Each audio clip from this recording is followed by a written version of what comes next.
Pagpalang gabi po mga kapatid, mga kababayan. Muli po akong magbabahagi sa inyo ng isang mahalagang video na kapupulutan ninyo ng aral.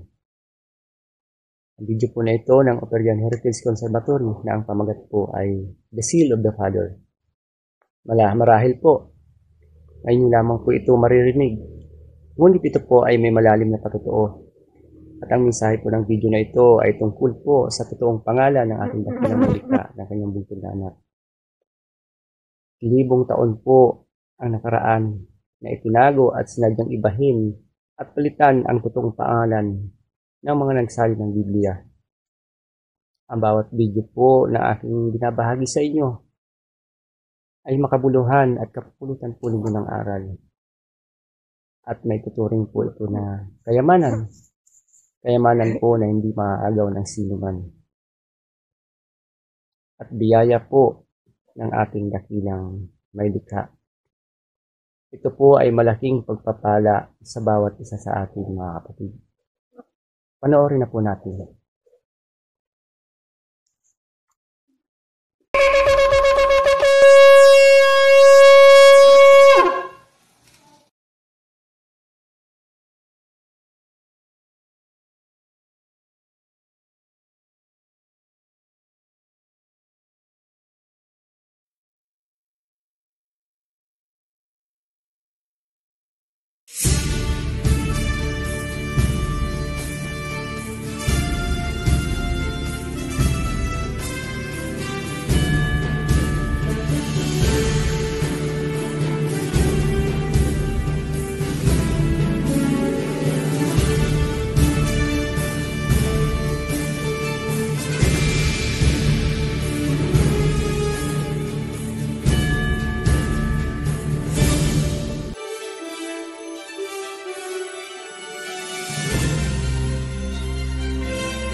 Masayang balita mga Operians, bago tayo magpatuloy, paalala sa mga baguhan, unahin niyong panoorin ang Shangdi Part 1 para maunawaan itong karugtong.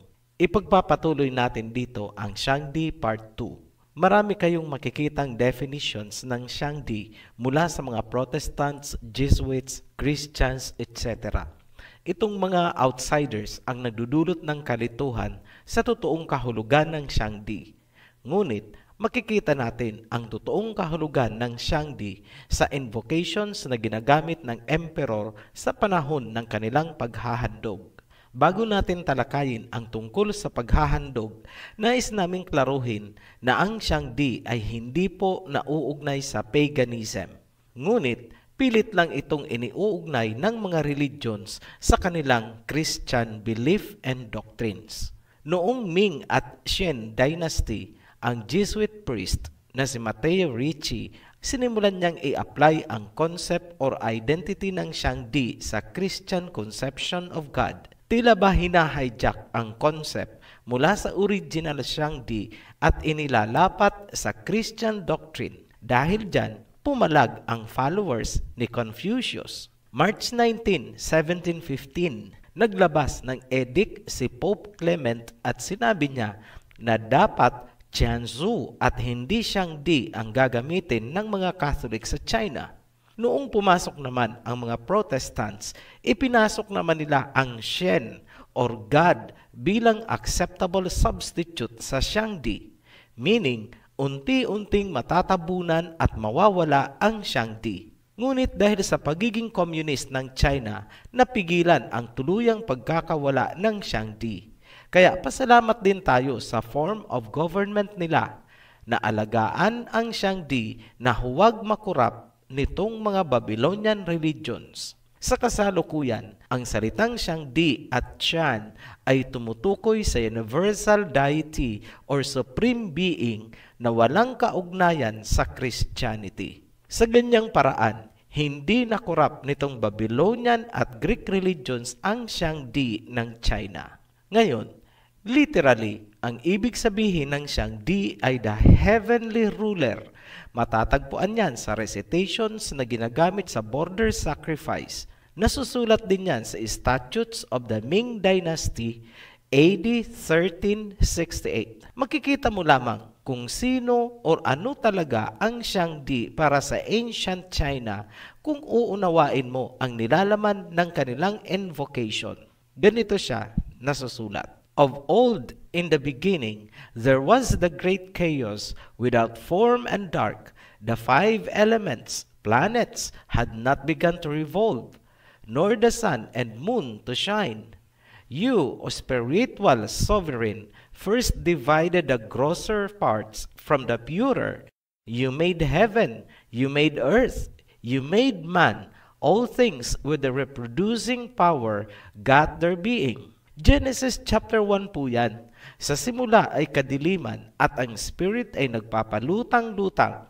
Then, nilikha niya ang kalangitan, ang mundo at ang tao. Yan po ay Genesis. Yan ang ginagamit na papuri ng emperor sa Shangdi. So, ano pala ang Shangdi para sa kanila? Creator. The Supreme Being. Yan ang totoong kahulugan kung ano ang Shangdi para sa ancient Chinese. Ngunit, ginagawan nitong mga Babylonian religion ng kakaibang definition upang palabasin na ito ay pagano. Sa madaling salita, lilituhin nila ang mga Chinese. Sasabihin nila na yang Shangdi ninyo ay pagano, lumipat kayo ng relihiyon sa amin. Sa tingin namin, ganyan din ang nangyari sa salitang Yahawa. Ginawa nilang Yawa, tapos sinabing sa demonyo daw. Marami po kaming comments na nababasa na ganyan ang sinasabi. Naklaro na natin na ang Shangdi para sa China ay sinasamba bilang creator of heavens and earth, isang spirit, the most powerful of all. Kung kaya nagpapatira pa sa kanya ang Chinese emperor. Yan ang buong essence ng pag-aalay nila ng handog na tinawag nilang border sacrifice. Itong border sacrifice ay isang magara, elaborate at solemn na seremonya na ginagawa ng emperor para sa Shangdi taon-taon. Sa seremonyang ito, nagpapatira pa ang emperor bilang pagpapasakop habang nire-recite naman ng orator ang ceremonial invocation. Kasunod niyan ang pag-aalay ng isang piniling calf na walang dungis o without blemish bilang burnt offering o sinunog na handog. Ngayon, China nga ba ang sinasabi sa hula ni Prophet Isaiah? Tingnan natin. Ginamit ni Prophet Isaiah ang mga Ethiopians bilang susi upang ilarawan at matukoy itong bansa na maghahatid ng handog sa Elohim. Lahat ng descriptions na ibinigay ni Prophet Isaiah ay tumutugma at nagtuturo sa China. Recap po natin. Una, ang ugnayan ng Ethiopia sa China. Yung masalimuot na pinagmulan. Hindi lingid sa atin kung ilang civil war ang pinagdaanan ng China bago nila naitayo ang kanilang bansa. Hindi rin lingid sa atin na ang Chinese ay inaapak-apakan at madalas na didiscriminate. Ngunit sa kabila ng lahat na yan, sila ay naging powerful at kinatatakutan. Ang lupain ay tumutugma din na sinasabing nahahati-hati ng mga ilog. Sa lingwahe, kakaiba ang lingwahe nila. Ngayon, inilarawan din ni Prophet Isaiah na ang mga tao ay matatangkad at may makikinis na balat. Lahat po yan nag-qualify ang China. Dalawang pamantayan na lang ang kailangan nating talakayin. Ayon kay Prophet Isaiah, may mga tatagpasin na mga sanga or shoots itong bansa. Ginawa ba yan ng China? May tinagpas ba sila? Sino ang tinagpas nila?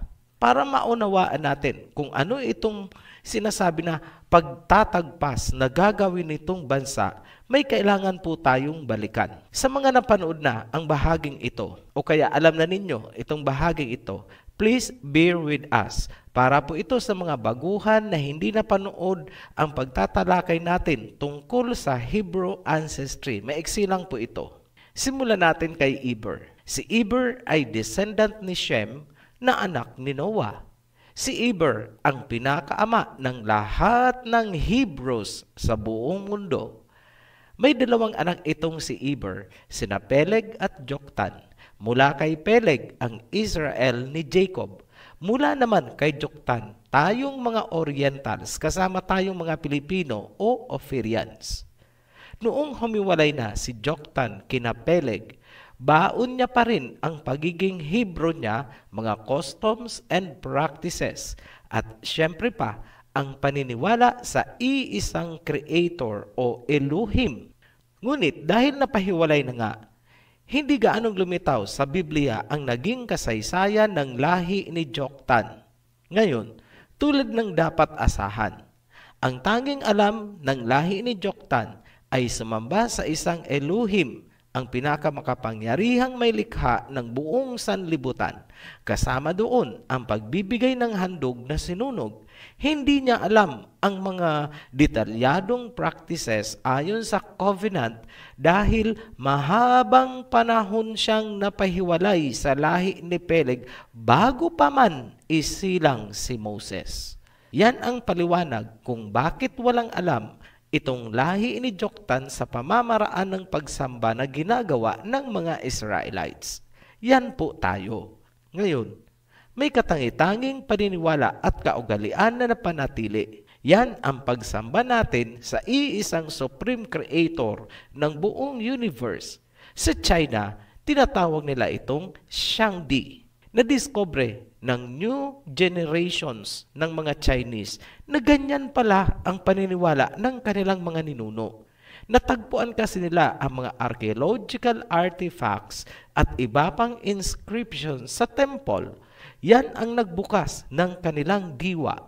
Ang Temple of Heavens na ginagamit ng kanilang ancient emperors para sa border sacrifice, ang isa sa konkretong katibayan na ang kanilang mga ninuno ay sumasamba sa Shangdi. Yung paglitaw ng awareness ay nagresulta sa mga reenactments na ngayon ay nagiging attraction sa Temple of Heavens. Hindi nalalayo na itong mga reenactments na ito ay maging totohanan sa huling panahon. Bakit? Dahil ipinagmamalaki nila na ganyan pala sila noon. Mahal nila ang heritage at yan ay suportado, inaalagaan ng pamahalaang China. Sa ngayon, ongoing ang kanilang pagre-research tungkol sa Shangdi. Ongoing din ang pagpaparesearch para ma-revise ang Biblia. Ang pagkakadiscover tungkol sa Shangdi ay nataon sa panahon na marami ng foreign religions na nakapasok sa China. Ngunit, huwag niyong akalain na walang alam ang China kung paanong gumagalaw ang mga religions upang impluwensyahan ang gobyerno. Kung kaya, anong hakbang ang ginawa ng Chinese government? Tingnan natin kung tutugma ba sa salita ni Prophet Isaiah. Verse 5 hanggang 6, Isaiah chapter 18 pa rin. For before the harvest, when the blossoming is over, and the blossom becomes a ripening grape, he will cut off the shoots with a pruning knife, and tear away and remove the branches. They will all be left for the birds of prey on the hills, and for the wild animals of the land. The birds will spend the summer on them, and all the animals the winter on them. May mga tatagpasin siyang sanga or shoots at ipapatapon para sa mga birds and animals. Hahayaang mabulok winter hanggang summer. May ginawa ba ang China na pwedeng maging kahulugan ng sinabi ni Prophet Isaiah? Meron. Historical po yan. Tinagpas ng China ang mga foreign religions na pumapasok sa kanila. Pinademolish ang mga simbahan nitong mga religions habang ipinaparevive naman ng China ang tungkol sa Shangdi at ang pagpaparevise ng Biblia. Siyempre pa, sa paningin itong mga nabubulagan, masama ang China. Kaliwat kanang pambabatikos ang ginawa nila. Lahat issues about human rights and religious freedom. Ngunit, ito ang tanong. Tama lang ba ang ginawa ng China? Para sa Ophirian, yes. Pinoprotektahan nila ang katotohanan at nais nila itong maibalik sa kanilang bansa. At ano ang posibleng sumunod na mga mangyayari? Verse 7, At that time, a gift will be brought to Yahweh of hosts from a people tall and smooth-skinned, a people feared far and near, a powerful nation with a strange language whose land is divided by rivers, to Mount Zion, the place of the name of Yahweh of hosts. Magdadala sila ng handog sa Mount Zion kung saan iluluklok ang pangalan ng Almighty Creator. It seems na muli nilang gagawin ang border sacrifice kasabay ng paglitaw ng tunay na Biblia na kanilang sinasaliksik at nire-revise sa kasalukuyan. Ito ay isang projective analysis ng Ophirian dahil sa mga nakikita nating pagtutugma-tugma ng mga pangyayari. Ngayon, habang ginagawa ng China ang mga paghahanda na yan, nangyaring na nga itong low-cost attack sa Ethiopia na maaaring magresulta doon sa tagutom. Hindi masasakluluhan ng China ang Ethiopia dahil naman sa kasalukuyan nitong crisis dahil sa coronavirus. Ang magkasabay na crisis sa dalawang bansa ay lihim na ikinatutuwa ng mga relihiyoso kuno. Pinarusahan daw. Matanong namin kayo, sa mga efforts na ginagawa ng China na maibalik ang katotohanan, sino sa palagay nyo ang kumakastigo sa kanila? Obvious, di ba? Ang kampon ng kadiliman. Hindi po ang Ama ang kumakastigo. Paano namin nasabi? Malinaw kasi ang sinabi ni Prophet Isaiah na magmamasid lamang ang Ama mula sa kanyang luklukan.